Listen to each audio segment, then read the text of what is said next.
Hello mga kabayan, ito na naman ang inyong Junjun at magre-react na naman tayo sa isang video. So ang video po na ito ay mga nakakatawang pangyayari nung namumuno pa si Pangulong Rodrigo Duterte, si Tatay Digong. So parang pagbabalik tanaw po kasi nung halos lahat naman ng mga video na nilagay dito ay napanood ko sa news kasi isa sa mga presidente na or natatangi ang presidente na yung sa tuwing meron siyang speech, meron nakakatawa sa mga sinasabi niya. Minsan aral ng buhay o mga nakakatawang pangyayari sa buhay. So ang mga Pilipino pag nanonood sa kanya, kahit sa maikling sandali ay napapatawa niya, nakakalimutan yung yung personal na problema or problema sa lipunan or kung ano man yung problema kasi nakakatawa yung mga sinasabi niya. At doon mo makikita na totoong tao siya na yung taong nagsasalita na to ay makaka-relate ka bilang isang ordinaryong mamamayan Kasi nga si Tatay Digong ay napaka-ordinaryong presidente. Kumbaga makaka-relate ka talaga sa kanya. At kadalasan napapatawa tayo sa mga interviews niya noon. So napakagandang balikan at mapapangiti ka pa rin kahit na alam mo na matagal nang nangyari yung mga interviews niya. So mag-react, mag-comment, sabay natin panoorin ang video. Again, this is Junjun. Junjun is in. Sabi ng nanay,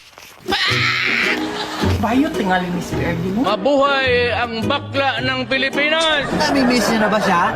O heto at part 2 na tayo. Sa pinakakwela at pinakamakulit na mga eksena. Ito ang PRRD's Funniest Moments. Part 2. Tamad ka bang mag-aral at laging pasang-awa ang grado mo? O huwag kakalimutan ang payo ni PRRD para sa'yo. Kung masyado mag-aral, makapasa ka lang 75. Okay na yan, 76. Iyang 77, 78, 79, 80, hindi mo na kailangan yan. Kasi 75 lang, okay na yan. Oh. Sabi ng nanay ko, paano man tayo anak? Sabi ko, sige lang ma. Total, kung bigyan mo ako 78, anuhin ko man yung sobra? 75 bang kailangan ko para makaakyat ako? Bakit papagurin mo pa ako ng 90? Ilang oras ako yan mag-aral? Sa isang talumpati abay ipinagmalaki rin niya sa buong sambayanan. Mga miyembro ng kanyang gabinete na karamihan ay graduate ng valedictorian. Totoo. Doresa sa valedictorian, pag-graduate. Puro yan sila valedictorian. Okay na sana ang kanyang mga naging litanya. Pero syempre, hindi mawawala ang twist sa kanyang mga istorya. Puro valedictorian, Kair, good lawyer, So, tignan mo. Tignan mo ang buhay. Tignan mo ang buhay. Trabahante ko lahat.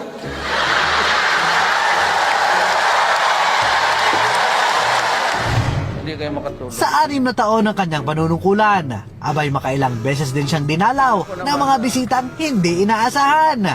Simulan natin sa bisita number 1. Linte nga taga Bacolod neng. Guladala ka ng toko dito. Eto namang bisita number 2, nagpainit na sa kanyang ulo. I don't mind.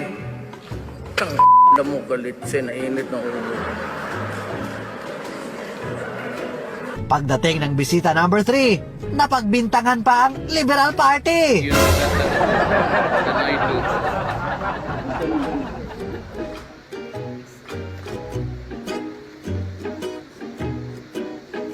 Liberal na. Sigurado na ako. Puro ka likod. Etong bisita number 4, ayaw yatang tantanan si Mayor. Sinoon pa talagang may away na ako sa pare, ganitong langaw na ito. Utos man nila ito. Kanina pa yan, sunod na sunod sa akin. Naligo naman ako, yung mga buang.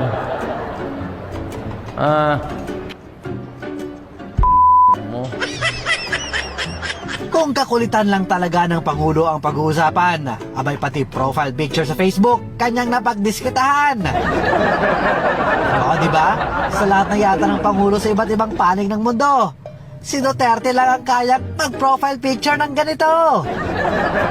Kilala natin ang Pangulo sa diretsahang sagot sa mga batiko sa kanya. Kaya nang tinanong ni Mike Enriquez kung dapat bang tularan ang pagkakaroon niya ng mga nobya. Hagalpak sa tawa ang audience sa walang plenong naging sagot niya. Mayor, sabi niyo may mga girlfriend kayo. Dapat Totoo. bang tularan yan ng mga kabataan? Well, kung hiwalay ka sa asawa, doon gawin mo sarili mo. Anong gawin ko itong karga-karga ko? Hindi ko naman ipagbili ito. Hindi mo masangla eh. Alam natin na itong si PRRD medyo may edad na. Kaya sa interview ito ng GMA7, nakalimutan na yata kung ilan ang anak niya. Paborito niyong anak? Silang tatlo. Apat. Ano? Tekso. Sino ang paborito niyong anak? Biglaan. Apat. Ako, siguraduhin mong hindi si VP Inday Sara ang nakalimutan mo. Baka maragdagan yung blind item na tungkol sa'yo. Pinakagwapo ng mga PSG. Yes. Mga kay PRD. Bayo tingali ni si PRD. Uy, bakit good ka? Tapok man to ng gwapo nga PSG dito daw ko, no? Oo na ako nandungog na balita. O sige nga, pakinggan natin kung ano ang masasabi dyan ni Pangulong Duterte. Bakla ako noon. Sino ang bakla dito? Yan, walang yan. Sino ba? Nag-admita na nga ako eh. Bakla man ako noon. Mabuhay ang bakla ng Pilipinas!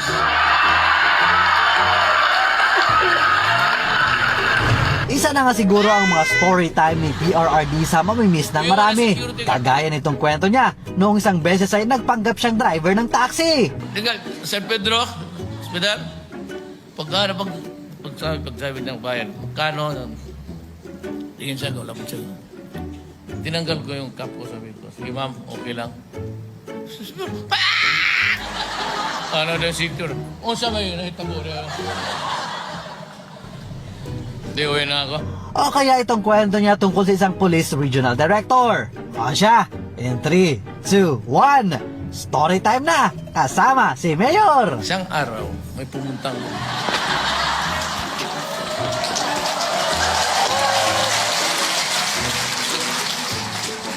alam nito nila, isang araw, umabot yan sa inyo, may babaeng dumating, stewardess ng Katay.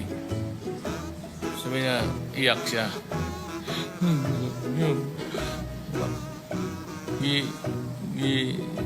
Iiwanan ako, gipabuntisan ako, tapos iniwan. Sumama ng isang pulis sa Region 12. Alam niyo to? Alam niyo. Tapos sabi ko, Ardi, may babae dito, yung pulis mo, pinabuntisan, tapos tinakbuhan. Sabi ko, ayusin mo to. Pagkasalan niya. Sabi ko, tartado yung pulis mo. Pagkasalan niya. Siguro may kumpiyansa ang buwang kay Gapa, tapos yan o, bro. Kaya papatay mo lang dito. Pagkasalan mo dito, Mayor. Sige ha. O ito yung pangalan. Ato sa RD, sa regional nila. Sumbong ka doon. Ayusin. Nakalimutan ko na. Pasyal ako ng sawa ko. Pagdating namin dyan sa yung coffee, famous coffee sa kanto, palabas na gate. Palabas na gate, Mayor! Naka-shorts. Naka-shorts. Tapos sabi ko, sino pong gagang to? Hindi na po ng asawa. Sabi niya na, yun yung, kumusta? Okay ako Mayor. Nagpakasal na kami.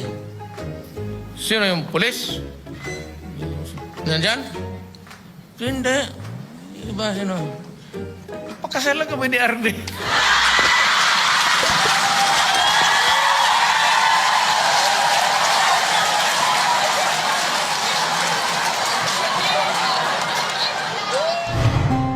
Noong mga huling taon ng termino ni Pangulong Rodrigo Duterte, makulit pa rin naman pero dahil sa edad, mukhang hindi na kinakaya ng katawan ng ating presidente.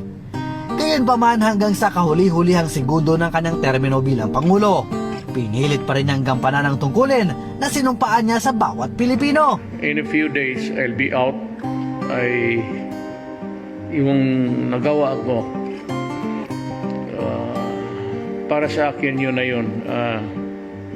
The best that my efforts can really achieve. Kung kulang pa yun, pasensya na po.